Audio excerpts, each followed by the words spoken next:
Welcome back to another Unstoppable video podcast. This week we're going to talk about how running has changed Tom's life and continues to do so, and how it's the driving force behind Unstoppable Mindset. Yeah, I mean, wow, it's been a phenomenal part of the process, and a part of the process that I never envisaged being so dramatic in my life. Obviously, the Lulworth Cove run we talked about, but after that run, I came up with a saying, a slogan, which was, on the other side of commitment is something great, something life-changing. And that's something that I absolutely believe. And also, which is in our video, the words, anything is possible. Mm-hmm. Because I turned myself around in such a dramatic way that actually it surprised me, and it continues to surprise me today, how much I have changed and how much I still continue to change. The running in itself, obviously, especially endurance running, is a tough and arduous task. It's just you out on the road, battling against the elements sometimes, battling against the fatigue sometimes, something that my team learned very well just this weekend, just gone in Sussex, because we were out there and battling again through horrendous wind. And snow. Yes. 100 mile an hour, whatever, blowing in your face. So it really is a mental task, mm-hmm. Something that can, if you pay attention closely to it, can actually toughen you up and actually enable you to deal with the voice in your head. Because when I'm running, even still now, that voice in your head, that moaning side of you, oh, this is getting tough now, oh, I want to stop, oh, I want to slow down, that still is with me now. It's just, if you want to get to your goal, and it doesn't matter what goal it is, it could be a life goal, work goal, and a fitness goal, you are going to get that voice in your head constantly. It's just human nature. It's just the way we're built. But if the goal is important to you, and certainly for me, changing my life was important, digging myself out of the hole that I'd created and actually moving away from the person that I looked at as weak was so important to me that I had to complete every run and I had to complete every task that I was faced. So, on the other side of commitment is something great, something life-changing, is something I learned, because if you do commit, if you commit to your training, if you commit to your goals, if you commit to giving up smoking, giving up drinking, giving up drug taking, on the other side of that commitment, and it's tough, it is tough, it is hard. You're going to get days when you don't want to run. You're going to get days where you want to have a drink, where you want to have a cigarette, where you want to do drugs. You will get them days. If you can commit yourself through all of those times, on the other side is something great. And it really, really is. My life now is so dramatically different. And that mentality of commitment and anything is possible, I carried that into 4 months later after Lulworth, into the biggest task I ever faced in my life up until that point, which was a marathon in Exmoor. Now, this wasn't just any ordinary marathon. It was voted in Runner's World magazine as the toughest marathon in the country. Now, I had never run a marathon before. I'd never wanted to run a marathon before, just due to the obvious. You run a marathon and you're going to lose a hell of a lot of weight. Okay, it was so time consuming actually training for this marathon, because you're having to build yourself up to 26 miles. Now, I wasn't just faced with building up road miles. I was obviously faced with the knowledge of running up and down mountainous terrain. Now, I'd never been to Exmoor, and after all the training I did, and the only hill training I did was over in Runnymede, which was the hills I've taken you to, the famous hills. They're bad enough. They're bad enough. Bad enough. They're bad enough. And I've taken so many people over there, and those hills have buckled many, many people. I've taken boxers over there, people that have said, yeah, I'm fit. I say, okay, all right, come over here first. And then they struggle. So I say, okay, you got more work to do. So they're tough. And every time I go over there still now, they're tough. However, when I drove into Exmoor, you could barely see the sky for how high the mountains were down there. It was a beautiful day when we went down there, and it reminded me of Spain. Very, very mountainous, completely stunning. But on approach into Exmoor, I'm not going to lie, my heart sunk. Looking at the terrain, I knew what I was in for, and I knew that it was going to be hard. And it was. But obviously rising to the challenge, I'd prepped really, really well. You know, 4 months after Lulworth, my eating had really started to develop into really, really clean. I was eating the eggs and the spinach, which has become a bit of a infamous thing at Just Train. It's a love or hate thing. Yep. Some people like it, some people absolutely detest it. I've probably put more people off boiled eggs than any man has ever put people off boiled eggs.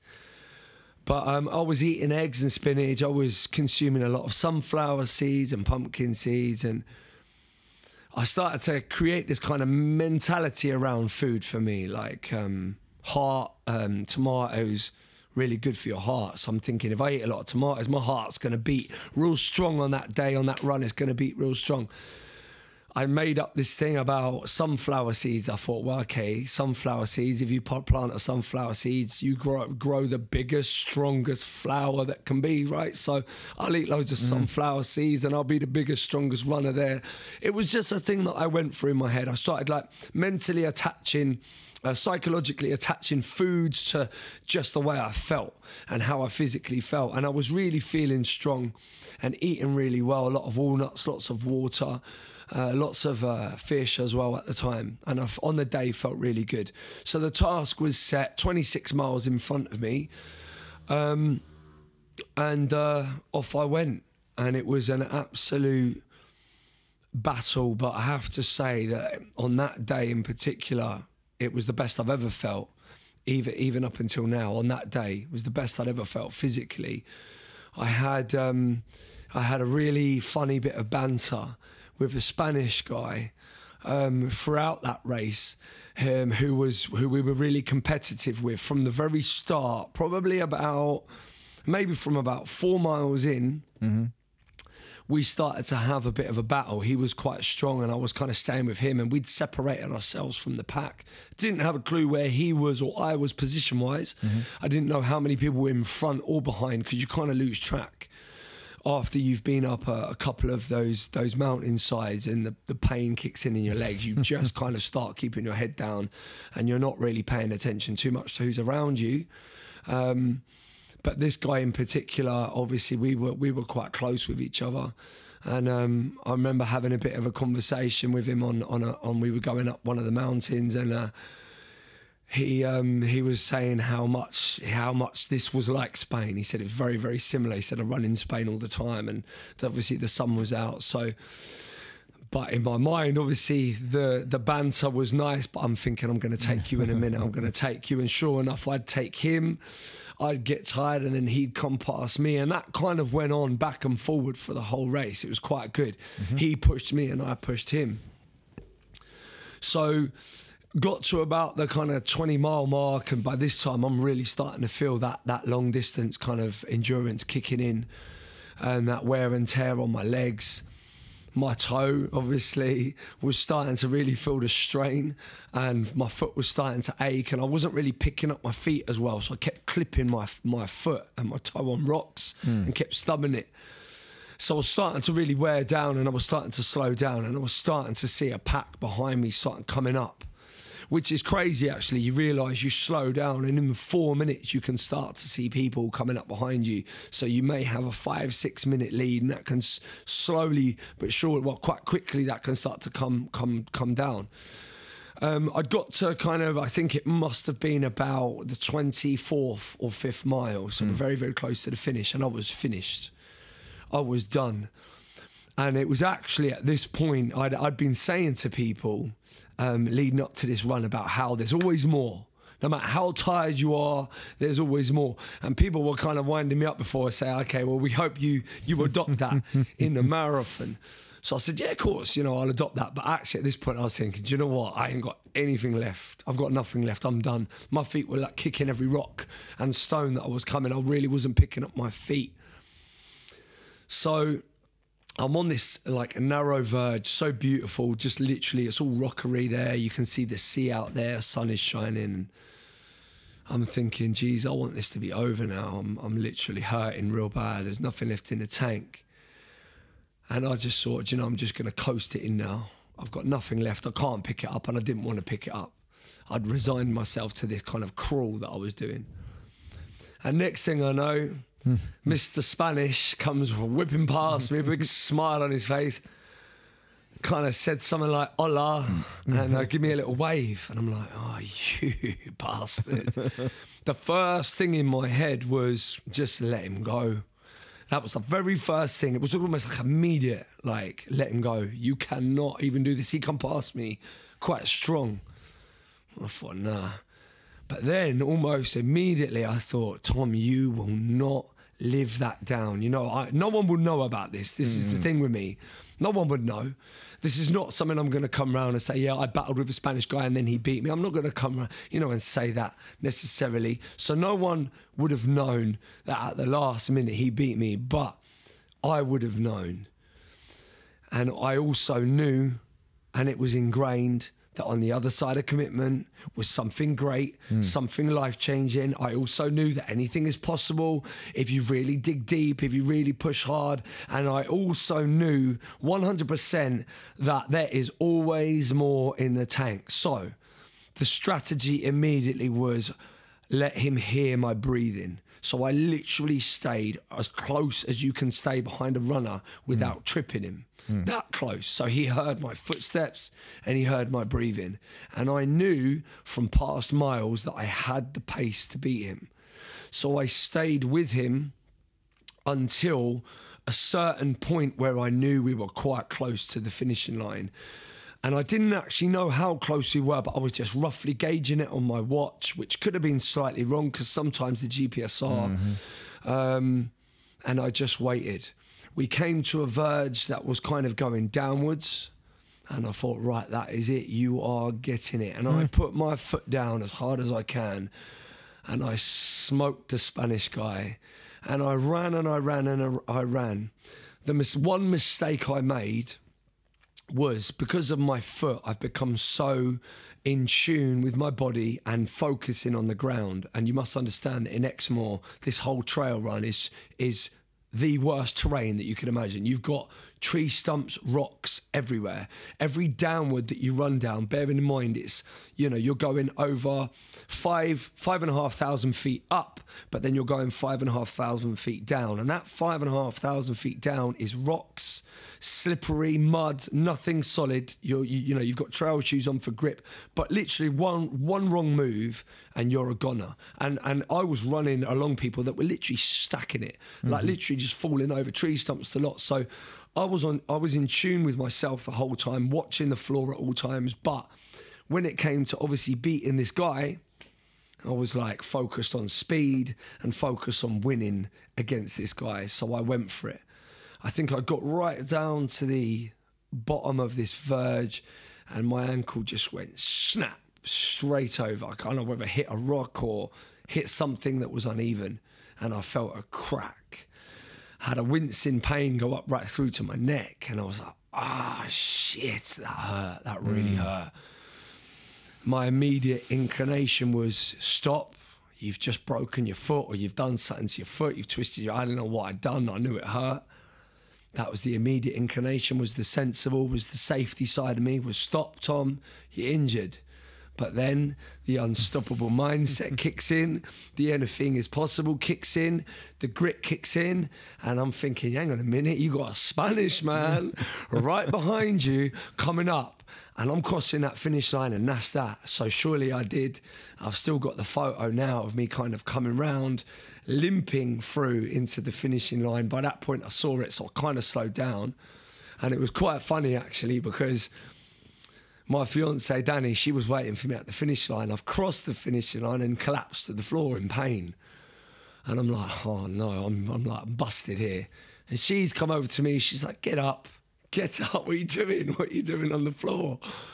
I'm not, baby, I'm not paying. She says, get up. They'll register your number. And then the steward's come over and he's saying, get up. And I'm like, I don't think they realise I've broken my ankle. So anyway, I lied there for a minute and it was lovely. I remember this point clearly. It was nice because, bearing in mind, like I say, first marathon ever. The Spanish guy came in and he came straight over to me and he shook my hand. And he said, in his lovely Spanish accent, the man, he said, you had way too much speed for me at the end. He said, fair play. And I was like, do you know what? That lived with me, that did. Because it was a nice thing. It was just nice to have some respect from another runner. And the whole running thing for me, right at that point, it just all fell into place as like, do you know what? I love this. I love this so much, this buzz and this camaraderie that you get out there. And you know, these runners, especially in trail runs, and I know it's in all runs are hard, don't get me wrong, but some of these trail runs, they're so physically demanding on your legs, your mind, you know, your heart, your spirit. It's a test of everything. It's not just a test of endurance, it's a test of strength and it's a test of heart and grit. So to have that respect from a runner who was, you know, a seasoned runner, no doubt, I'm sure, to be finishing in the top 5 anyway, was a great thing. Shortly after that, obviously, I came round to they do like a check, which I didn't actually really know about, unfortunately, which was a problem. So at the minute you've come in... Well, at the minute, no, they didn't actually know. My fiancée, Danny, she thought I came in 3rd. The steward was saying, no, you came in 5th. My fiancée was saying, no, definitely not 5th. She came in 4th. Anyway, I didn't care right then. I was in a lot of pain. And they were going to check through my kit, which, me being me, a bit of budget and Scarpa, I didn't know that you had to take mandatory kit. I kind of did, but I didn't know it was that serious. What's the kit? So the mandatory kit is you have to carry water, which I did. However, there was a problem with that because I had 2 packs which carried 2 litres of water in, and I couldn't suck the water out of the straw for being so out of breath.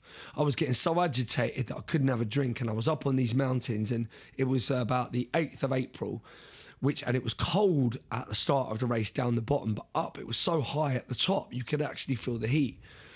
So I couldn't get any water, so I ripped 1 2-litre bag out of my pack at one point, drank out of the actual, opened the kind of nozzle thing, drank it out and poured the rest over my head, chucked it on the mountainside.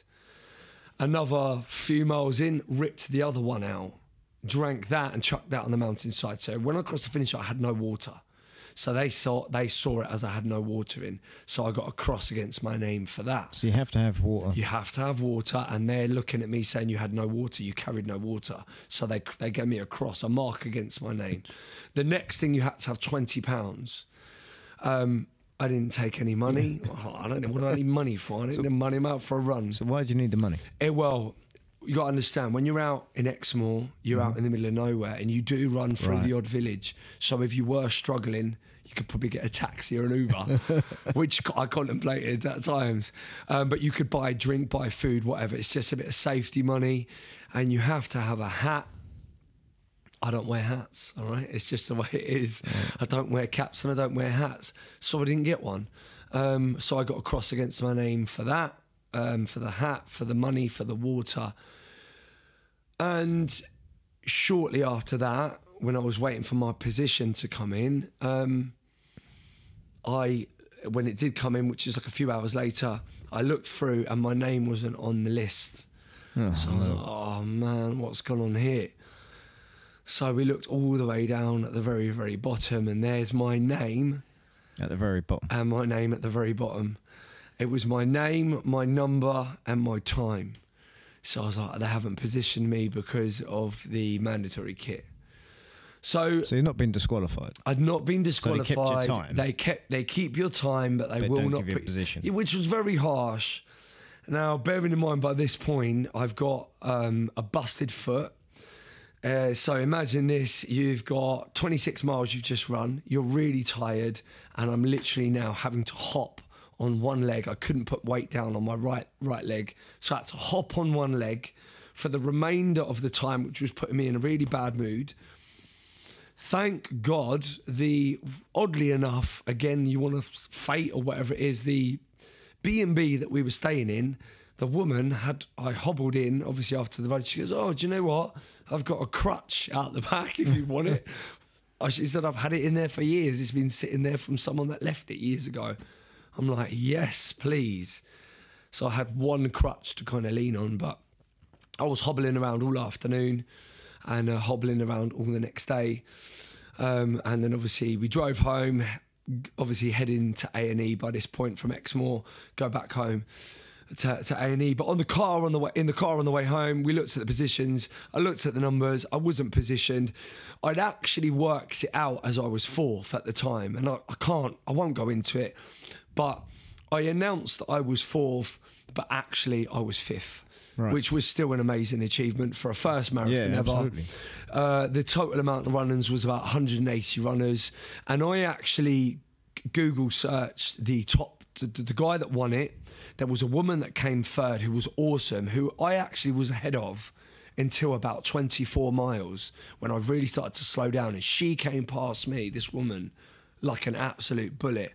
But I searched all of them and looked into their history, and they were all elite runners that were running, sub 3 hour marathons, 2 hour 40 marathons. The guy that won it, who actually, which was a testament to how hard it was, he collapsed. He had to have medical attention when he finished. He came in, crossed the finish line first, and just collapsed with exhaustion. And he was a big guy, actually. And I spotted him at the start, and I said to my fiance, I said, that's the winner right there. He was about 6'5" of shredded muscle, and you just saw his legs, and you knew that he was going to be powering up. And when we set off, he was a goner.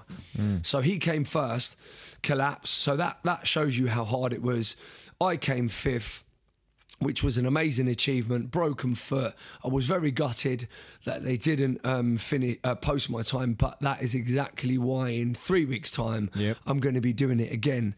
How well I'll do is another matter. Right. But this whole journey again, this really cemented the mindset for me. After with the broken foot, which it was broken in 2 places. I had a cast on, which I had to have on for 8 weeks. And now this was a new learning curve for me, because you understand now the unstoppable mindset was really taking shape into this whole kind of fighting attitude that, for you to achieve your goal, for you to, battle against the demons of life, you have to fight on a daily basis. Now, running up until this point was my savior. It was something that I needed for therapy. And now it was taken away from me overnight. Right. So I had to enter this new phase of unstoppable, which was patience. I had to be patient. I couldn't run anymore. So I was okay, how am I gonna deal with this? How am I gonna carry on being Mr. Positive and being this person without the running? And it was another learning curve for me. It was, it was another part of the process. And the interesting thing was for me that the way I got through it was I started to see ahead. I started to envisage the end goal more. So as well as me focusing on the here and the now and complaining about the broken foot, it was a case of like, this will come to an end. You will get there. Again, on the other side of commitment is something great, something life-changing. Fast forward to now, everything I've gone through, the broken foot, the hard times, the tough times, if you endure it all and if you get through it, the only thing that happens is you get mentally stronger. Yep. They say, most motivational speakers, they will say, failure is learning. Okay, and it's something that I absolutely believe. Failure is learning. Every single failure can be learned from. Every single hardship in life can be learned from. And one thing that running does, it makes you pay attention to that. when you're out running 26 miles, you will go through lots of different periods. You'll go through a good patch and you can get a full sense of security like I did at 15 miles. I'm feeling like superhuman. I'm thinking this is easy. I'm thinking I'm absolutely going to smash this marathon. This ain't nothing for me. Yep. Then you get to 20 miles. And a learning experience for me, and if anyone's done endurance running, and a lot of people refer to it in marathon training as hitting the wall, it can come at you fatigue in seconds. You can be feeling good at 25 miles and you can be feeling like death at 26 miles. You can be feeling good at 15 miles, feel like death at 16. Ask anyone that does endurance, they'll say the same thing. So then you enter a new phase of, right, coaching yourself through it, coaching yourself through the hard times. And again, I mentioned in the podcast before that this is applicable to life. And this is how I approach everyday life now. I'm fully aware that life will throw good times at you, but most definitely it will throw bad times at you. It doesn't matter how good things get. You know, the likes of Jade, one of the young girls that has changed her life. She's spoken in my seminars. She's also learned that it doesn't matter how good you get and how good life can be. It will come at you still. Yep. It will come at you hard. And I think everyone faces that. And again, you must learn to develop a toughness about you if you want to survive the current climate. Yep. And today's society, I personally think, is absolutely brutal. So, you know, running is a driving force behind Unstoppable Mindset because it helped me create it and understand that you can be unstoppable in the face of adversity. Broken foot, you can still carry on. Yeah. Pain, you can still carry on. Take that attitude into your life. Even if you don't go through that process, you can learn through the process that I went through and that I teach. And it is basically this: life is hard. Learn how to deal with it. Learn how to get through it. Set your goals. Know where you want to be in life, where you want to go in life. Have a clear vision of where you want to go, and then commit. Because on the other side of commitment is something great, something life-changing. And from personal experience now, anything is possible. That's perfect. But on the next episode, we'll go more into detail of the actual Unstoppable Mindset seminars as well, and the people that you've helped, just give everyone a better idea of how that all works. Brilliant. And how that helps motivate people and how it's changed their lives. Because like we said, you've had some of the people doing the run this weekend who have never ran neither. That's right. That's right. Everyone's doing stuff for the first time ever. Half marathons. Yeah, half marathon for the first time ever. Some of them 10K for the first time ever. Some of them with minimal training. They've just kind of been thrown in the deep end. But just using the unstoppable mindset that you've installed onto them. Absolutely. Yeah. And the thing is, now it's not just me. I'm not even going to take credit, because it was Mac, a client of mine. She said, I'm going to do the 10K, and then shortly followed her other ladies that do it. So everyone here now at Just Train is embracing the unstoppable mindset, and they're kind of all motivating each other. Right. And they're all doing things outside of their comfort zone, and they are all learning that anything's possible if you put your mind to it. It's dead simple. And it really, really is. And this isn't new knowledge. This isn't even my knowledge. It's knowledge that I've learned from my own journey. But, you know, it's a lot of what other speakers will say and other people will say. But I've just gone through it in a completely unique way to me. So that's obviously my message now that comes across, is that from breakdown, anything is possible.